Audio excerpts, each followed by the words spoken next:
Hi guys, it's Ray here. Hope you're fitting well. And in this quick video, I'm going to be talking about the three main sort of reasons I believe, or again, what I've seen in over 20 years now, not just my experiences listening to thousands of goalkeeping coaches and seeing what thousands of goalkeeping coaches have done over the years that have basically held them back in terms of stopping them achieving their goalkeeping coaching dreams, whether that's to earn more money, have a bigger impact on the goalkeeping world, or leave a legacy behind. I believe these three major factors, again, from what I've witnessed and what I've heard from fellow goalkeeping coaches, hold people back. Now, some of them, you might, when I first mention it, you might go, "What, Ray? That's crazy." But if you listen to what I've got to say, hopefully you'll understand. Actually, you know what, I can see maybe why that could hold goalkeeping coaches back. Okay, so the first one, believe it or not, is goalkeeping coaches. One of the reasons that holds them back is they focus too much on qualifications and getting qualified. Now, am I saying getting qualified is not important? No, I'm not saying that at all. Okay, yeah. So if you want to go and get the highest qualification you can, obviously that's going to help. It's going to be advantageous to a certain degree. But what a lot of goalkeeping coaches think, and again from my experiences, they think that by getting the highest qualifications that they can, that's going to guarantee them their success. Guys, that is not going to happen, I'm afraid. Okay, in fact, the most successful goalkeeping coaches that I know in different, I've coached all over the world, as you might know, and in each country, each association, each governing body that delivers the qualifications, it's normally like level 1, level 2, level 3, level 4, etc. Some might do like a level 5, and I know that they might be called different words, okay, but let's just call it levels to keep this easy. The majority of the goalkeeping coaches I know that have had the biggest impact on the goalkeeping coaching community, which is obviously, in my opinion, is the most important thing that we all should do. We all should be leaving a legacy behind. The ones that make the most money are the ones that have got like the level 2, maybe the level 3. In fact, I know an awful lot of goalkeeping coaches that have got their level 1, and they're having a huge impact on the goalkeeping coaching community and earning a healthy income. I'll be honest with you, when I first started out, the first 7 or 8 years, I never had any qualifications at all, and I was probably making more income than probably 99% of goalkeeping coaches worldwide, guys. Okay, yeah. So it's got nothing to do with qualifications. I want to stress, guys, as I say, yeah, obviously qualifications. Obviously, I'm not saying don't get qualified. Okay, again, guys, I've been misquoted in the past by people saying, "Oh, Ray's saying you shouldn't get qualified." I'm not saying that at all, guys. Okay, all I'm saying is that don't be putting that as don't think, as I say, just because you get like the highest level qualification in your country, don't think for 1 second that's going to guarantee your success, guys. Period. Okay. The second one as well is then the goalkeeping coaches, what they do, the second mistake that they make as well is when they get qualified, the sessions that they do with their governing bodies, they do the exact same sessions in their goalkeeping classes. And again, you've all seen that type of goalkeeping coach, and hopefully you're not one of those goalkeeping coaches, guys, where it's like, stop, stand still, and it's like all regimented, guys. Okay, that's the case, guys. You're going to really struggle as a goalkeeping coach, because I'll be honest with you, for the most part, you're going to bore your students to death, okay? And the reason, and what a lot of goalkeeping coaches don't realise is that when the associations are doing the goalkeeping coaching certifications and qualifications, they've got to do it in a certain way. They're actually not running a goalkeeping session to develop goalkeeping students like we would normally on a weekly basis. They're running a goalkeeping session to basically assess goalkeeping coaches to see what you can do, if that makes sense. And they've got to do it that way, okay, because they're assessing you for your qualifications. Even though it might look the same, it's completely different, guys. Okay, it's different to run a session when you're assessing somebody to when you're running a session to either train somebody or develop somebody, if that makes sense. And it's only a small difference, guys. Okay, yeah, but it makes a huge impact. Okay, and I see it all the time. I've seen it time and time again, where you'll go and see a goalkeeping coach will go and do their level 3 or level 4, and the sessions that they learned, they'll go and do it in their weekly sessions, whether that's in their own business or whether that's in their soccer club goalkeeping coaching. And all that does is it bores their students to death, to be honest with you, guys. Okay, yeah. And I'll go as far to say, if you want to run your own goalkeeping coaching business and you're running it in this, if you're running your training sessions like you were assessed, you are going to struggle big time. Okay, yeah. I've not seen one goalkeeping coach, guys, in all the countries where I've coached have a huge success when they've tried to implement that, if that makes sense, okay, yeah. And I say, and the reason being, guys, and again, I'm not knocking the associations, okay, for the session plans that I put on, because please listen to what I'm going to say. I'm going to say it one more time, is when an association is running a certification, they're running a session plan to assess someone, assess a coach on, obviously, the confidence, how they deliver the session, etc. You know, but when we do our training sessions, when we're coaching our younger students, we're doing it for obviously for developing that student, for training that student. As I say, guys, we're not sort of giving our students a certification, if that makes sense.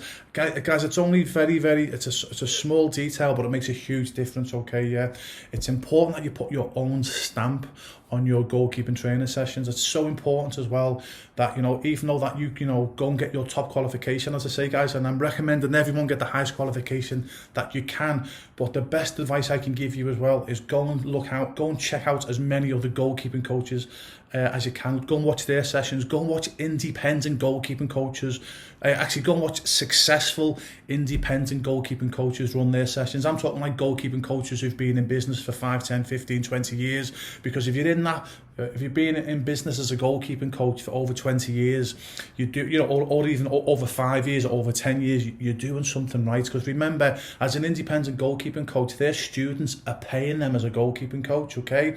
And you've got to be good, okay, yeah. Again, if you're at a soccer club, okay, and you run boring sessions, okay, the worst thing what's going to happen is your goalkeeper's going to get bored. Nothing's really going to probably get said, and you stay in a job, and then you think, oh, great, fantastic, you know, I'm doing a great job, because sort of no one's saying anything to you, because a lot of people are frightened to say, coach, you're boring.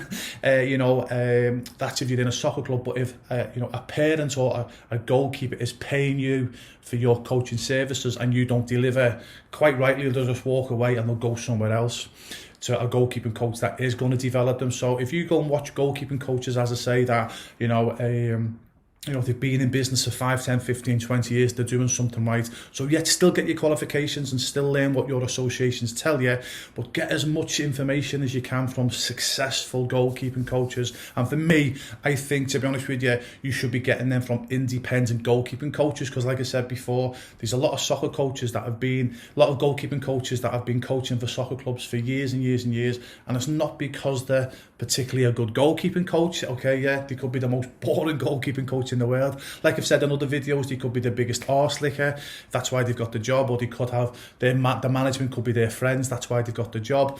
So you've got to be careful, as I say, guys, so some goalkeeping coaches in soccer clubs, they're not there because they're a good goalkeeping coach, they could be boring their students to death, they're there for the wrong reasons. So that's why I think it's important, as I say, go and find, go and watch other goalkeeping coaches in action. And if you watch goalkeeping coaches, as I say, that are in their own businesses, okay, yeah, where they've got to perform, I think that's where you'll get your best sessions, okay, yeah. So number one, okay, don't rely on qualifications, okay, yeah, still get your qualifications.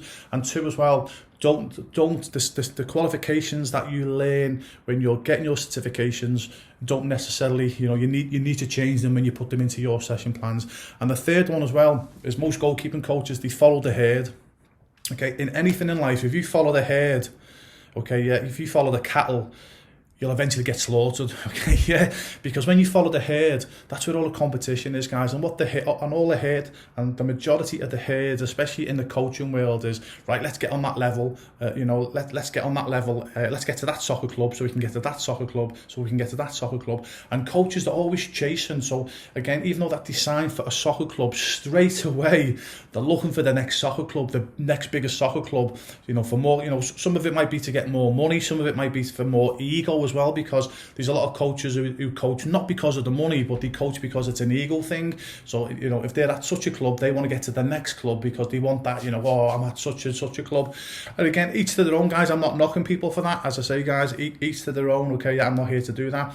But as I say, I'm sure you'll understand what I mean. You might be in this situation yourself, guys. I know I was when I played professionally in goal. When I played for a certain club, I signed a year contract or a 2-year contract.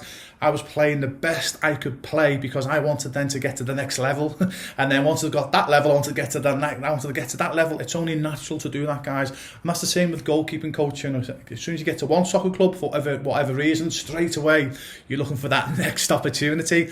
And guys, everyone's doing that. Okay, everyone's doing that. And like I've said in previous videos, what you don't want to be doing is doing that for 10 years and you're chasing your dream job for 10 years. And like I said, the majority of you won't get that dream job, and not because you're not good enough. Like I've said in the other videos, guys, okay, yeah, it's because, as I say, to get those dream jobs, it's either you've got to know somebody, okay, or you've got to be the biggest horse slicker in the world, okay, yeah, as I say. So it's important not to follow the herd, guys. That's why I think it's important to start your own goalkeeping coaching business. It really, really is, because you're your own person. You're not following the herd. You can do your own thing. You can try different things, because when you're at a soccer club, you go, oh, you can't be doing that because it's not in the regulations and all that. And to be a success and to grow and to expand your students, sometimes you need to try different things, guys, okay? And it doesn't work all the time, okay? What works you keep, what doesn't work you don't keep, okay? Yeah.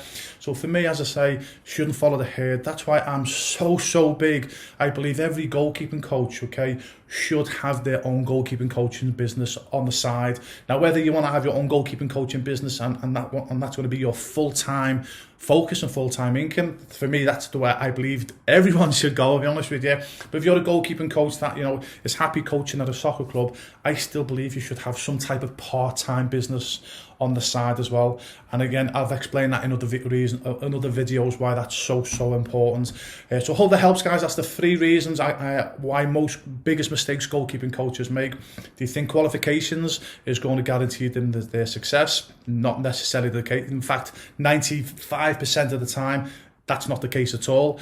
I'm not saying qualifications are important, guys. I want to stress, okay, yeah, get us the highest qualification that you can. Obviously, it's going to be beneficial, but don't think that's going to guarantee your success.